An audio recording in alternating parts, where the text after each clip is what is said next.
The culture wars really exist. You've no money in the bank. Who cares? Because otherwise people might just focus on the real grievances in their life, which are basically caused by your government. But doesn't their platform... The only area of the culture war that he has a chance, it's not even of scoring a win, it's of just not looking like an arsehole. Brings you the food, It will. clothes, It will. the It footwear will. and drink. So It will, just wait, eventually. The culture wars really exist. Do you think they're essentially a right-wing... Oh no, I think they exist because people like you and your party in government, they desperately need them to exist, because what else are you going to win the next election on? So they're not coming from people who want to pull roads down or want to edit Roald Dahl. Isn't there a battle of ideas that is going on that sometimes get expressed in extreme form? So what I think's happened is it's a distract. It's not a battle of ideas getting expressed in an extreme form. So the way he's presenting it here, the way he's presenting it here is as if the culture war is like a sensible, civilized debate, whereas like Marina Purkiss is like right, is literally right. And I've been saying this for a while, although to be fair, not on stream. Again, it's my third one. The reason they're doing this, the reason that they do culture wars is the same reason that a lot of the right wing do culture wars generally, not exclusively, but generally, and especially now in Britain, is to try and distract from like real issues. And it's been like this for a while. You know, you can look over in America where the Republicans have been basically running on a culture war platform for a very long time, because if they ran on a platform of free market libertarian economics, like alone, the voters in the base who are mostly working, well, mostly working class, but a lot of them are like rural working class poor people, wouldn't vote for them. So you have to say, oh no, you're actually terrified of abortion and gays and things. And it's the same. And now like the Tories in Britain are basically just copying that. And basically following the tactic that you get people riled up, get them angry, right? And then they're going to stop asking you, why have wages stagnated for the last 20 years? Why are energy bills so high? Why are energy bills so high? They're just going to go, oh no, what about trans people? Like, I know people who do this. I literally know people who have enough problems in their life, but are worrying too much about, oh, well, no, look at this. There's this teacher and she's teaching kids about non-binary. You've no money. You've no money in the bank. Who cares? Action technique. So don't get me wrong, I think any calls to rewrite Roald Dahl, for example, or to rename a street, by the way, the street renaming, if we go into that, it was called Black Boy Lane. You know, that was why they renamed the street. I think that's fair enough. If you had a street named, you know, White Trash, you might want to rename it. But I think what's happening here is you're drawing it. That is actually insane. I'm not one of the people that's usually like, oh, this is named after somebody who was evil 300 years ago necessarily, unless they're a well-known figure, because I think that's different. Because I think that's slightly different. Like, I'm Jewish. If I saw a statue of Hitler, I'd feel quite bad. If I saw a statue of somebody of, like, I don't know, Martin Luther, you know, outside a church of Martin Luther, who was also super anti-Semitic, like, I'm just going to assume it's a Christian thing and not really be bothered about it. Right, you know, there's a difference. But having a fucking street called Black Boy Lane is insane.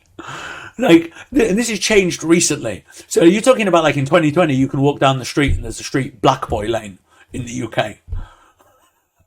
Like, Jesus Christ. Attention to these things that actually don't impact people's lives. And the reason you're doing that is because otherwise people might just focus on the real grievances in their life, which are basically caused by your government. But doesn't no platforming actually affect people's lives? Because freedom of speech is absolutely essential for the political discussion that we're going to... Wait. Okay. No platforming, okay, and deplatforming, whatever, and any anti-free speech kind of cancel culture stuff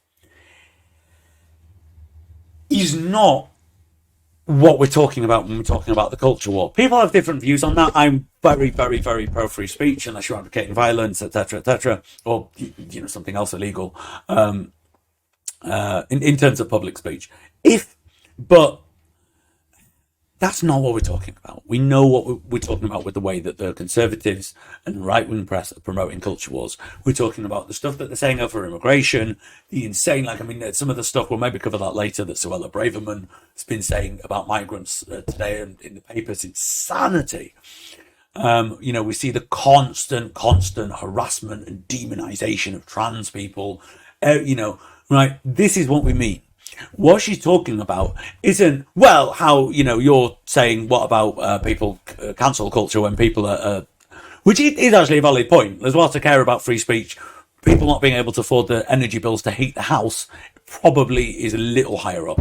But generally speaking, not than free speech itself, but, than some speaker disinvited from a university. But in terms of, in terms of what we're talking about, we're actually talking about the culture war. We all know this. We all know what you mean. And it isn't. We're not talking about deplatforming, right? I think Mogg is bringing this up because that's the only area of the culture war that he has a chance. It's not even of scoring a win. It's of just not looking like an arsehole. Like when you're defending free speech, okay, I'm defending free speech now. I, even if you disagree with me, clearly I have a deep belief. It's like, yeah, but what about all the anti-trans stuff you're doing? What about that? What about the demonization of migrants, of some of the most desperate poor people in the world? What about that? But do you know what really impacts people's lives? And I really would just ask your viewers, you probably dislike me if you know who I am, but just ask your viewers to think about what really impacts their life. Is it Roald Dahl being rewritten, which, by the way, I don't think it should be? Is it the renaming of a street? Is it, I don't know, some woke policy? Is that really what's harming people? Or is it the concern that they are going to be waiting for an ambulance and dying? Is it the concern that their children are getting poor education? Is it the concern that we've got the highest energy bills on the planet? But isn't this why you should stand up for freedom of speech? Because if you attack freedom of speech in some areas, you're then putting the government in control of the agenda. You're deciding politicians should. Mr. Freedom of Speech here, did you or did you not vote to stop people protesting if it was annoying? Well, the government's law, right, and a lot of the public order bill, which, for those who don't know, in the UK we have some really messed up public order laws, where we have a tendency to view, where it's not just, generally we have to review any kind of disturbance, not as part of someone's right to free speech. If you say something contentious or you cause any kind of disturbance with your speech, we see that as something that needs to be shut down. So, for example, when the Queen died, you had literally old ladies just holding up signs saying, who cares, just get rid of the monarchy, right? Who were being arrested because that could be considered inflammatory. And therefore, it's their fault. If people attack them and go berserk because they've held a sign, then that's their fault. It's not the job of the police to protect them. It's the job of the police to arrest them and punish them for causing problems, which is mental. And the new law says, which is aimed at climate protesters, people like this, says that any protest which is defined as 2 or more people, which causes any kind of disturbance or disruption to people's lives, which can include noise, then they could be in prison for up to 10 years. I want to be clear, no judge is going to give someone 10 years because 3 people were shouting outside somebody's office. Now, that's not going to happen, but they can still be arrested, is the point. The police can still intervene to stop them protesting. And I think the courts in this country are generally quite good at the way they interpret things, so I think it probably won't be interpreted in an extreme or crazy way, but it's not about that. It's about giving police the power to remove people who are just exercising what should be the right to free speech. There are limits on protest, but so public free speech, protest. so long as I'm okay with it. No, public protest is a very important part of freedom of speech, and the laws that have been introduced are to get the balance right between people going about their daily lives. That's perfectly reasonable. You tell me how freedom of speech is going to make people's lives better in this country after it's been decimated by things like your Brexit. Because it's really important, because it allows you to come on this programme and make your case. And me making my case on this programme, yes, which I will never come back on, is just so that people understand that this is not going to help them. Freedom of speech is not going to help you pay your bills. It's not going to put food on the table. It's not going to feed your kids. But it allows you to make the argument that you're making. Doesn't matter.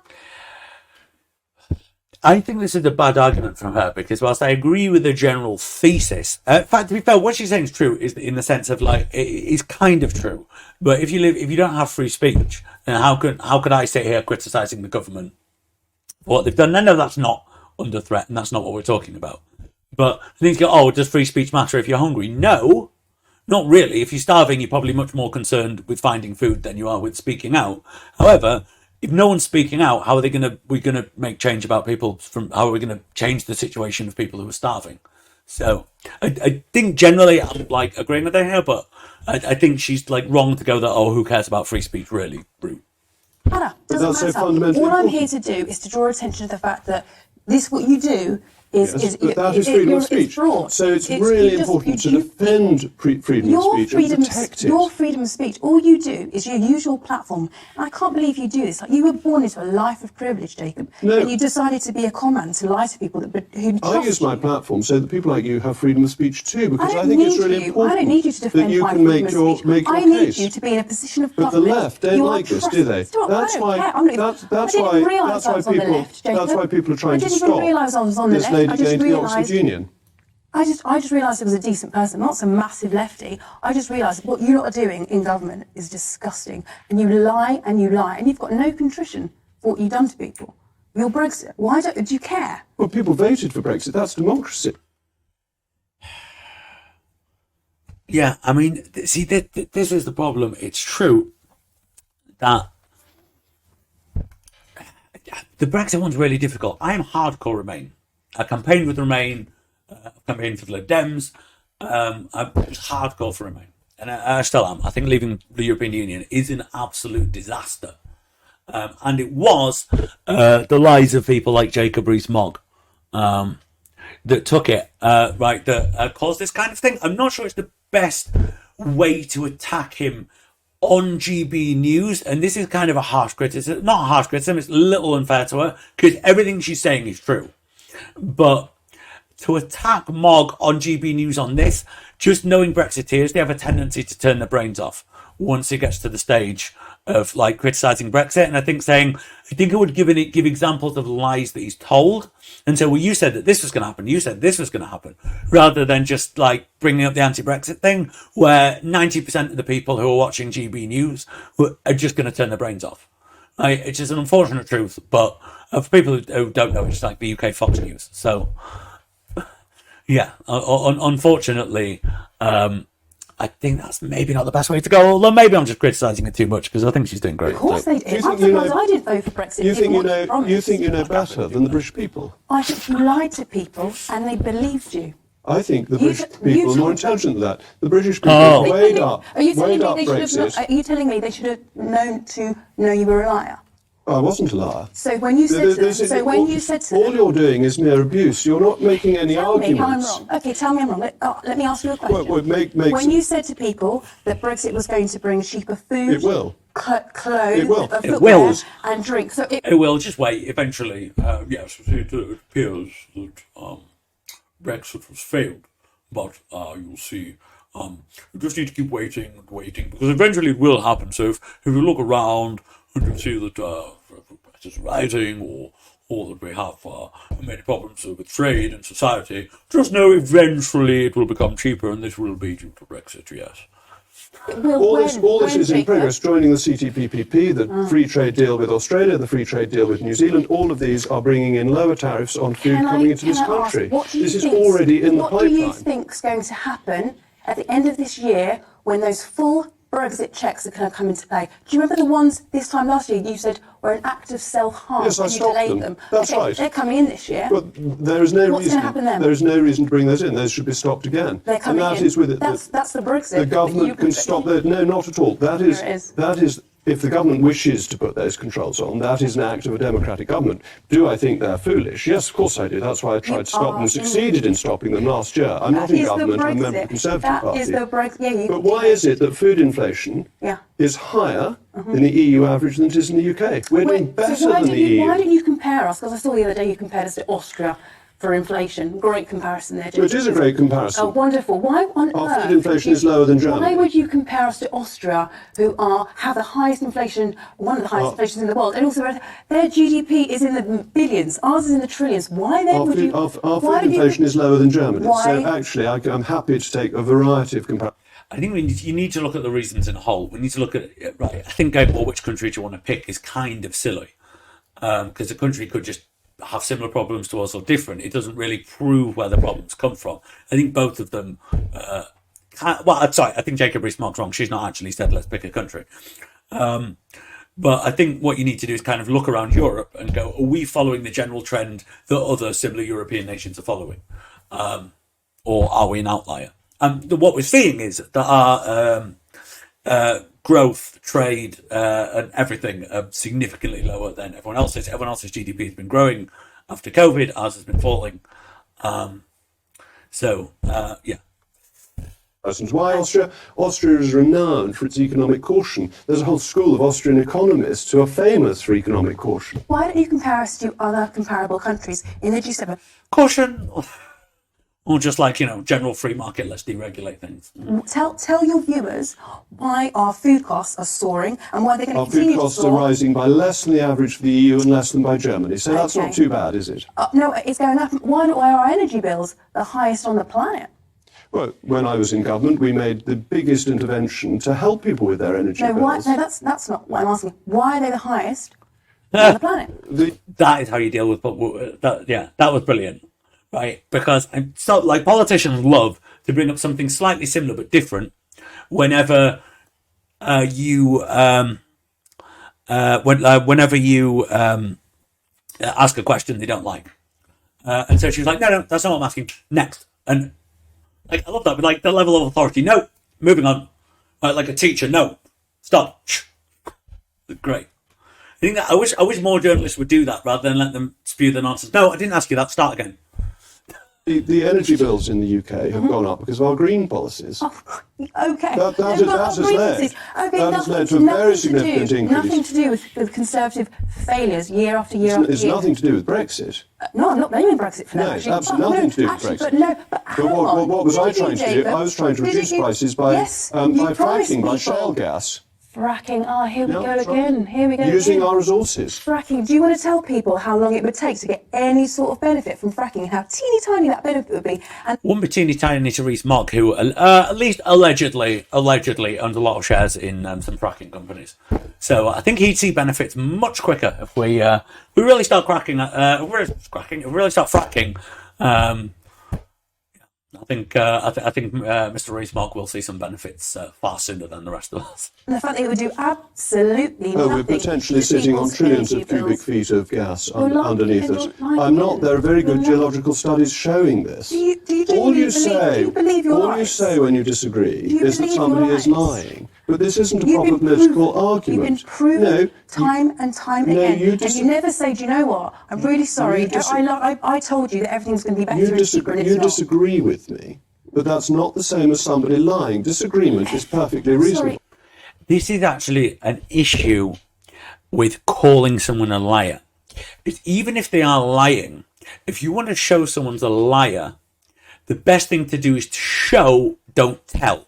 Because if somebody makes a point and says, and I go, no, you're lying, and then they lie again, I go, no, you're lying, it just looks to an outsider as if I'm just dismissing anything they say. It looks like I know you're lying.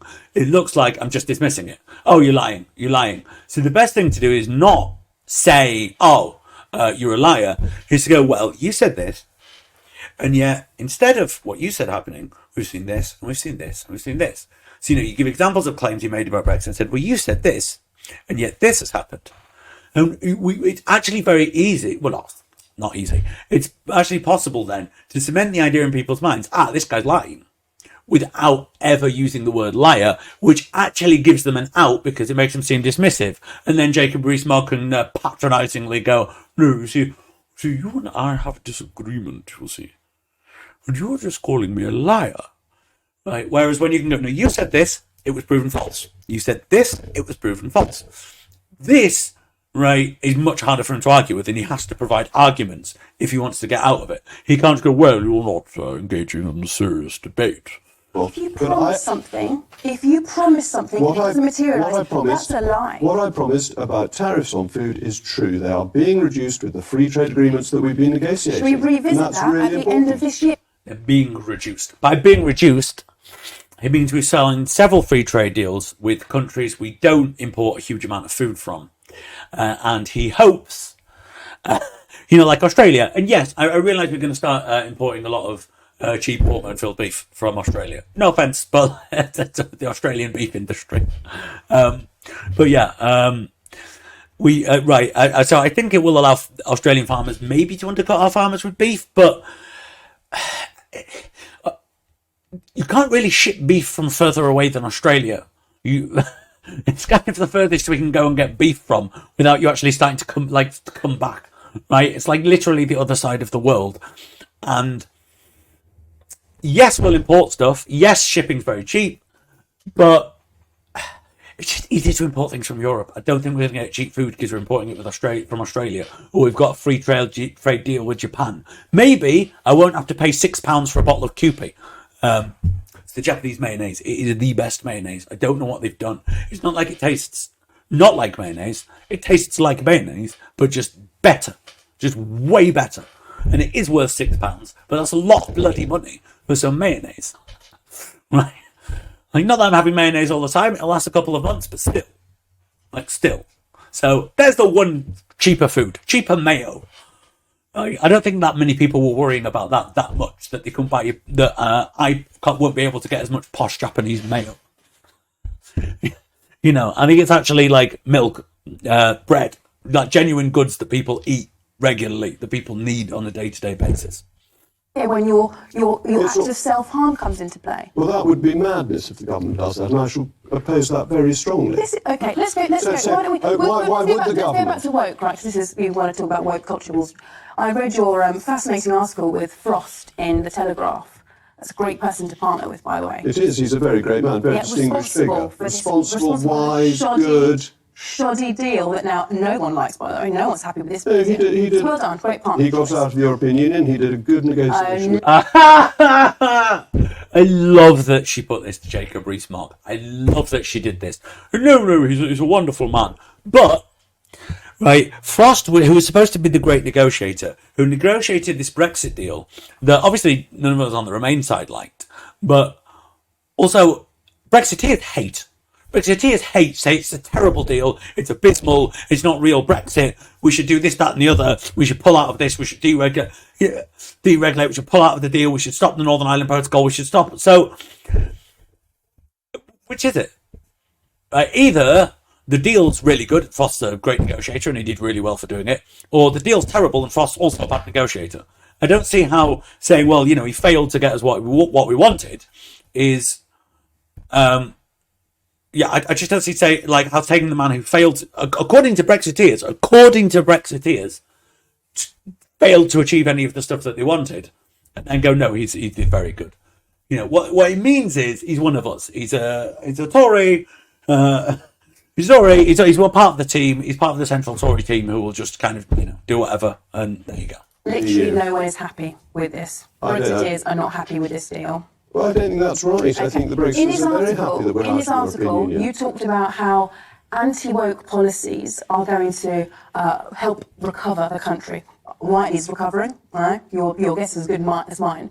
Now, how are your anti-woke policies going to help restore the economy, for example? Explain that. Well, we want supply-side reform. We want the economy to get to higher levels of growth. And this how is your really anti-woke policies really do important. that. We don't want people distracted Please explain by it. all the We've got only a wokeness. small amount of time. Well, as we were discussing earlier, the £140,000, small amount of money in itself, being wasted by the Cabinet Office. That's part of the point. 140. Yeah, but Sorry, that's are we talking about fixing the economy? And you've just quoted no, 140,000 I'm talking about things that are symptomatic of the problems of the waste within the government. When Jacob talks about deregulation, that's a big thing. You're all about deregulation. What Jacob is talking about is scaling back your workers' rights and consumer rights. I'm afraid we're going to have to draw this to a conclusion, but you're really wrong on that that because our employment rights all predate the European Union. Saved by the bell, Jacob. Saved by the fucking bell. 2011. But unfortunately, we've got to go straight to the weather. We've overrun. But the sun will no doubt be shining in Somerset. Oh, I bet Jacob's and it'll so be a disappointed. special, nice weather. Is this there. interview But was making him over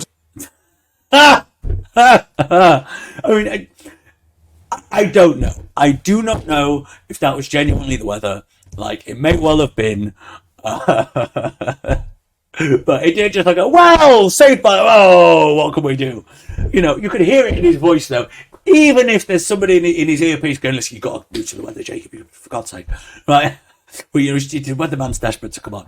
Even if that happened, you could hear it. You could hear oh dear, you could hear how like, yes, well, no more time, unfortunately. Oh dear. Oh.